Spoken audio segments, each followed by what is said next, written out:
Ya memang biasa dalam Tipikor, dia tidak menerima aliran dana, tapi diterima oleh orang lain, dari orang lain dia terima.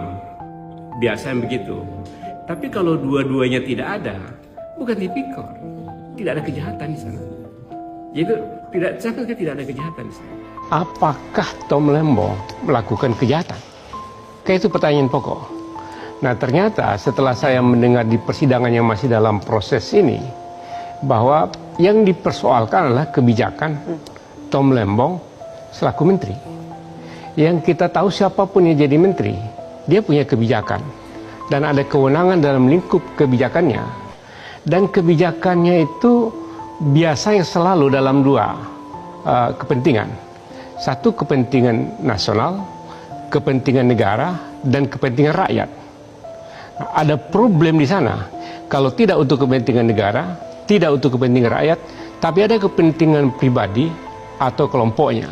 Nah, kalau hanya dua itu, kepentingan negara, kepentingan rakyat, tidak untuk kepentingan pribadi dan tidak untuk kepentingan kelompok, itu yang saya bilang itu mengada-ngada. Karena hakikatnya kita memberantas korupsi itu adalah memberantas penjahat. Kenapa, bukan mencari salahnya orang. Hakikat korupsi itu dia penjahat. Ada mens rea, dia mau melakukan itu dalam rangka untuk kepentingan pribadinya dan dia menumpuk kekayaan. Dan sekarang Tom Lembong hidupnya seperti itu. Dan tidak ada aliran dana di situ. Dia tidak beli rumah juga gara-gara menjadi menteri. Tidak juga apa. Lalu apa? Baik, berarti... Lalu misalnya kalau untuk keuntungan perusahaan, dia pemesahan di sana tidak. Dia juga dapat transferan dari sana tidak. Tidak ada konflik of interest. Jadi hal yang penting adalah konflik of interest itu menjadi sangat penting dalam pengambilan kebijakan.